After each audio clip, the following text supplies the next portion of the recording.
La parole est à Monsieur Jean-Pierre Michel, rapporteur de la Commission des lois.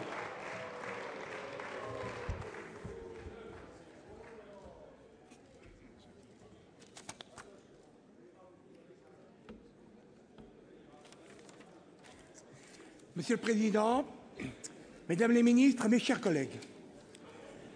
Oui, mes chers collègues, le texte que nous discutons aujourd'hui et dans la semaine pose problème et provoque des débats au sein de notre société.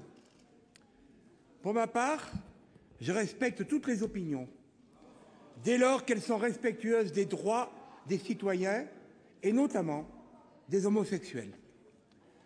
Nous sommes saisis d'un projet de loi.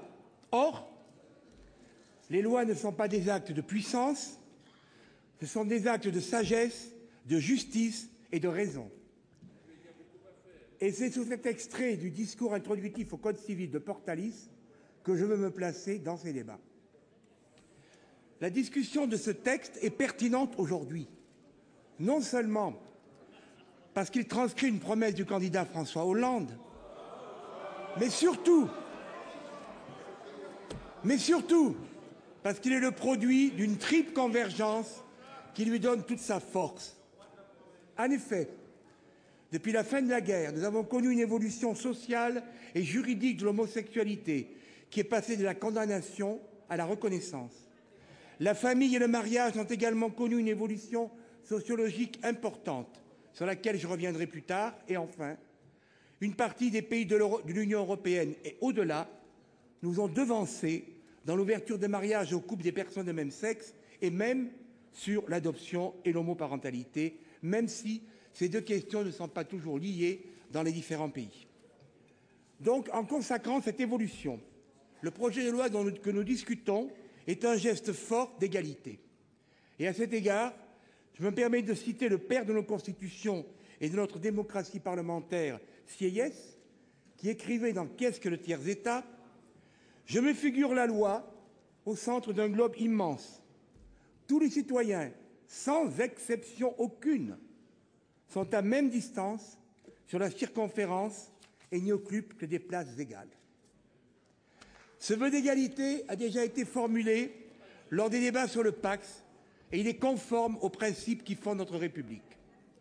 Cependant, c'est vrai, il a été dénoncé à plusieurs reprises lors des auditions. Certaines personnes, et certains de mes collègues sénateurs ici présents, ont fait valoir que l'égalité n'est pas l'identité et qu'elle impose de traiter également que des personnes placées strictement dans les mêmes situations. L'argument mérite d'être entendu, l'égalité n'est pas l'identité. Mais pour autant, cet argument s'applique-t-il vraiment à la situation visée par le présent projet de loi? Non. En effet, ce texte écarte toute assimilation des couples homosexuels aux couples hétérosexuels pour ce qu'il regarde la filiation biologique. Et hors de ce cas, lorsqu'il s'agit de protection mutuelle fondée sur l'amour que l'on se porte, quelle différence entre un couple homosexuel et un couple hétérosexuel? Lorsqu'il s'agit de la protection d'un enfant par la reconnaissance juridique des liens qui l'unissent à ceux qui l'éduquent, qui l'élèvent, qui l'aiment, quelle différence entre l'enfant des parents de même sexe et celui des parents de sexe différent? Pourquoi réserver aux uns le mariage et ses effets et tenir les autres à l'égard de ce statut protecteur? L'exigence d'égalité, mes chers collègues, vous le savez, commande d'en ouvrir l'accès aux couples de personnes de même sexe parce que la loi doit être la même pour tous, soit qu'elle protège, soit qu'elle punisse. C'est l'article 6 de notre Déclaration des droits de l'homme. Pour la même raison, elle exclut qu'un statut social à part leur soit réservé. L'idée est souvent avancée par ceux qui s'opposent au mariage des couples de personnes de même sexe que l'égalité des droits pourrait être assurée par un statut spécifique, distinct du mariage et propre aux couples homosexuels. C'est ce que développera tout à l'heure Patrice Gélard. Cette union civile s'ajouterait au pacte de solidarité ou s'y substituerait, les droits et les obligations ouverts par ce dernier étant alors renforcés. Outre que pendant 10 ans, vous n'avez pas renforcé le PACS, une telle proposition ne peut être retenue car elle contredit l'esprit qui anime la présente réforme, en perpétuant l'inégalité ou la différence de traitement infligée à des situations pourtant identiques. En effet, soit l'union civile offre aux couples homosexuels exactement les mêmes droits et les mêmes garanties que le mariage, mais quel serait alors l'intérêt de créer un doublon du mariage, sauf à vouloir primer les couples de personnes de même sexe d'une reconnaissance sociale symbolique en réservant la dénomination mariage à l'union d'un homme et d'une femme. Soit l'union civile est en retrait par rapport au mariage, c'est le cas. Mais dans ce cas, comment justifier qu'on prive les couples homosexuels de droits en dehors de ceux relatifs à la filiation biologique reconnue aux couples hétérosexuels? Un statut à part les cantonnerait à une place à part dans notre société, ce qui ne correspond pas au fondement de l'universalisme républicain. Maître Jacques Combray, au nom du syndicat national des notaires, s'exprimant devant votre commission pour le Conseil supérieur du notariat, a d'ailleurs écarté en ces termes mêmes la possibilité de régime juridique spécifique. Certains ont demandé pourquoi on n'avait pas choisi un partenariat enregistré pour les couples homosexuels. Mais l'on ne pouvait guère revenir en arrière pour établir un PACS à géométrie variable selon l'orientation sexuelle des co-contractants. Enfin, il serait compliqué de juxtaposer mariage entre personnes de sexe opposé, contrat pour les personnes de même sexe, PACS et concubinage, et a-t-il ajouté, s'il vous plaît, assez de régimes juridiques différents, tenons-nous-en là. Aucune norme constitutionnelle ni conventionnelle ne proscrit le mariage de deux personnes de même sexe, ni l'adoption par un célibataire ou un couple homosexuel. Au contraire, le principe d'égalité et de droit à une vie familiale et personnelle peuvent fonder l'accès des intéressés aux deux institutions. En la matière, toutefois, la décision ne peut venir que du législateur, donc de nous, mes chers collègues. Et vous ne pouvez pas nier ce droit qui nous est donné. Saisi en effet de l'annulation du mariage célébré à Bègles, en Gironde, entre deux hommes, la Cour de cassation a rappelé que selon la loi française en vigueur, Madame Deségaux, le mariage était l'union d'un homme et d'une femme et que ce principe n'est contredit par aucune des dispositions de la Convention européenne des droits de l'homme et de la Charte des droits fondamentaux de l'Union européenne, qui n'a pas d'ailleurs en France de force obligatoire. Le Conseil constitutionnel, saisi d'une question prioritaire de constitutionnalité défendue par deux femmes qui souhaitaient se marier, a confirmé que la loi française n'est pas contraire à la Constitution du seul fait qu'elle réservait le mariage à deux personnes de sexe différent. Donc, il a déclaré que le droit de mener une vie familiale normale qui résulte du 10e alinéa du préambule de la Constitution de 1946 n'implique pas le droit de se marier pour les couples de même sexe qui peuvent vivre en concubinage ou bénéficier de cadres juridiques du pacte de solidarité. Pour autant, après avoir constaté qu'en maintenant jusqu'à présent le principe selon lequel le mariage est l'union d'un homme et d'une femme, le législateur a considéré que la différence de situation entre les couples de même sexe et les couples de sexe différents peut justifier un traitement différent quant aux règles du droit de la famille.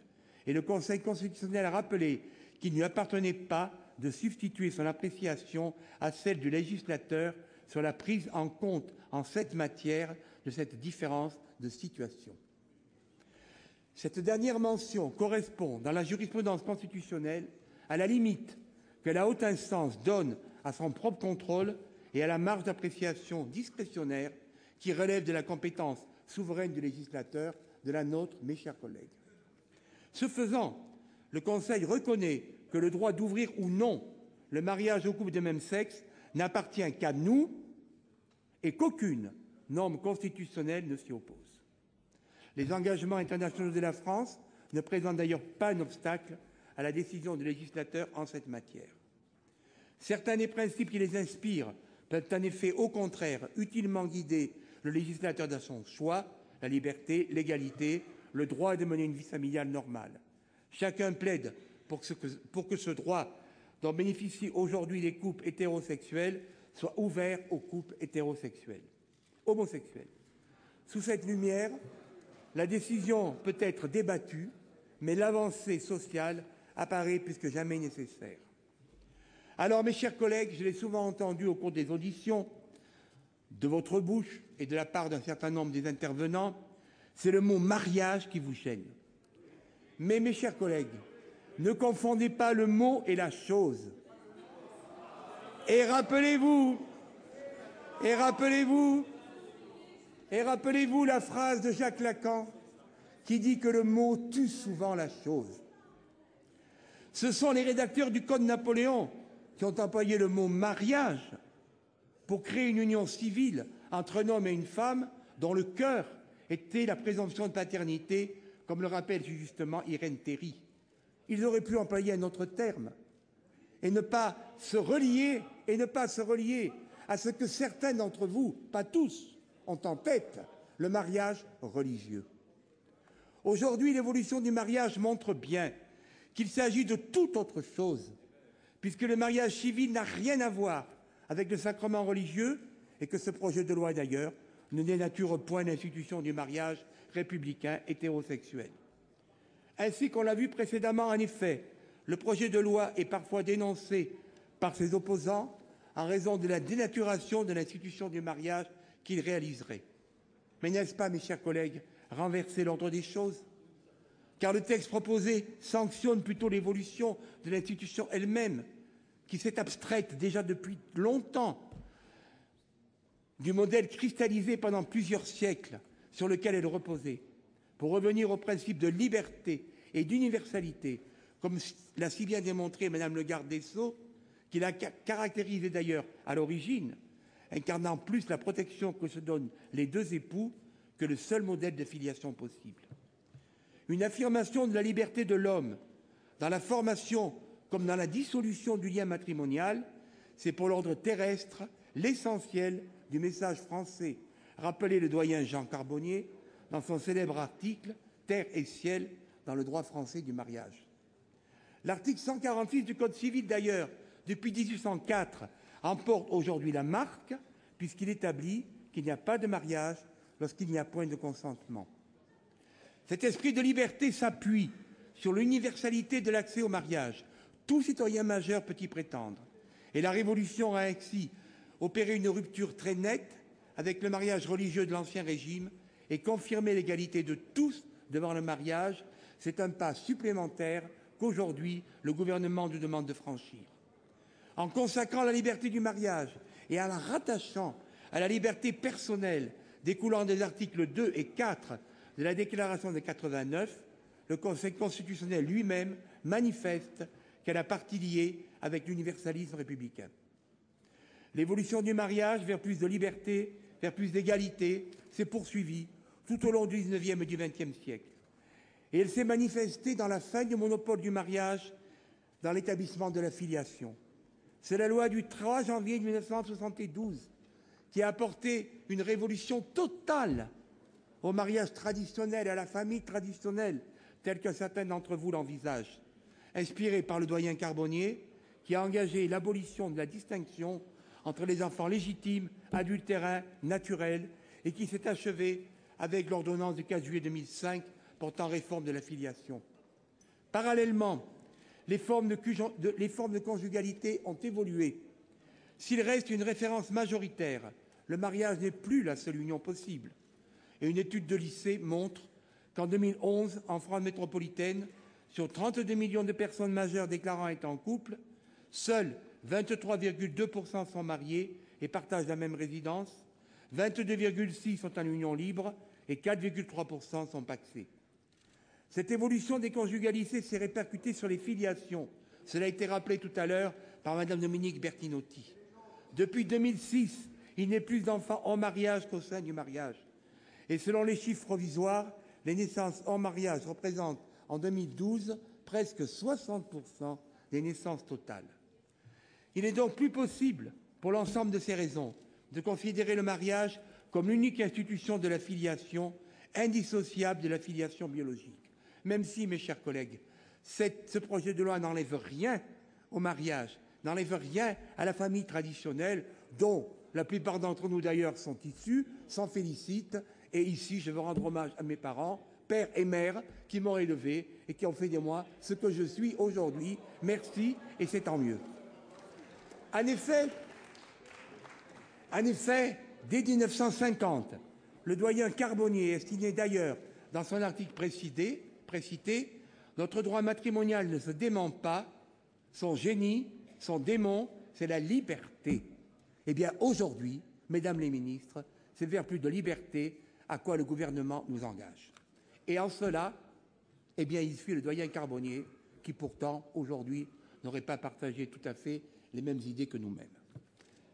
Le sens du mariage a évolué, exprimant avec encore plus d'intensité ses ressorts libéraux et égalitaires.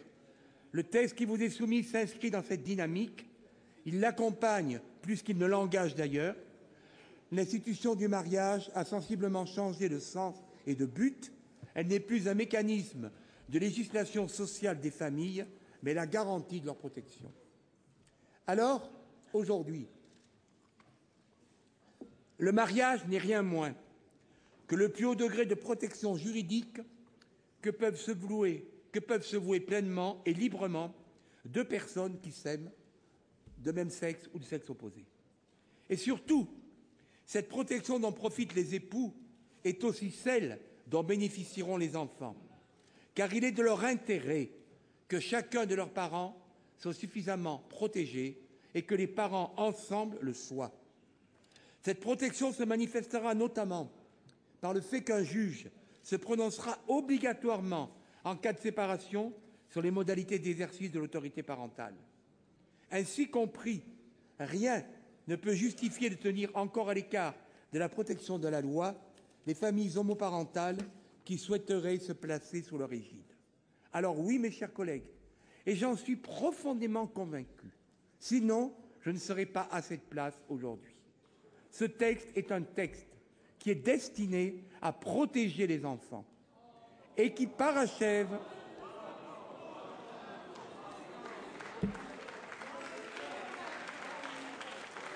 Ça vous gêne? Ça vous gêne? Ça vous gêne parce que vous ne pouvez pas voir, parce que vous ne voulez pas voir la situation actuelle d'enfants dont la situation est altérée, parce qu'ils sont rejetés par notre société bien souvent. Eh bien, ce texte est destiné à protéger les enfants et parachève une évolution engagée depuis plusieurs années d'acceptation sociale de l'homosexualité et d'affirmation en parallèle des familles homoparentales. Dans cette perspective, l'enfant, son intérêt, lorsqu'il est élevé par deux hommes ou par deux femmes, est alors de bénéficier, comme tous les autres, de la protection que lui garantira l'établissement de sa filiation vis-à-vis de ceux qui l'élèvent et des statuts de marié de ses parents. À plusieurs reprises, au cours des auditions, la question de l'intérêt supérieur de l'enfant a été évoquée pour souligner quel était de son intérêt de voir les filiations juridiques et sociales correspondre. C'est ce que nous ont dit plusieurs professeurs de droit. C'est ce que nous a dit Madame Marianne Chapdelaine, présidente du Conseil supérieur de l'adoption, qui a rappelé que son organisation s'est interrogée sur les conséquences d'une remise en cause de l'altérité sexuelle, mais que la plus grande partie des membres du Conseil supérieur a jugé qu'ouvrir la possibilité de l'adoption de l'enfant d'un conjoint du même sexe va dans le sens de l'intérêt de l'enfant. Dans les familles homoparentales déjà constituées, elle lui apporte la stabilité juridique et la continuité nécessaires à son développement. L'argument majeur, parce qu'il vise notamment la procédure d'adoption intrafamiliale de l'enfant du conjoint. L'approche doit être pragmatique. Ces familles et ces enfants ont droit à la protection de la loi. Elles existent. Or, elles sont fragilisées par le fait que l'un des deux parents n'a aucun lien juridique avec l'enfant qu'il élève pourtant aussi bien que l'autre parent. Il est donc nécessaire d'autoriser l'adoption de l'enfant de l'autre parent. Or, l'adoption de l'enfant du conjoint n'est possible que dans le mariage. Donc, ouvrir le mariage aux couples de même sexe est aussi permettre à leurs enfants de profiter de la protection que leur garantira cette adoption. Cette protection, d'ailleurs, s'étend bien au-delà du simple lien de filiation pour atteindre la protection mutuelle des époux car il est de l'intérêt des enfants que leurs parents voient leur propre situation assurée face aux accidents de la vie ou du sentiment. L'avancée donc qu'engage le présent projet de loi est autant utile que nécessaire. C'est une réforme importante. Elle doit aujourd'hui être votée. Le projet de loi sur le mariage s'inscrit dans une évolution européenne qui montre que là où le mariage entre personnes de même sexe a été autorisé, il n'y a eu ni drame ni bouleversement et que la famille hétérosexuelle a continué à exister aussi pleinement.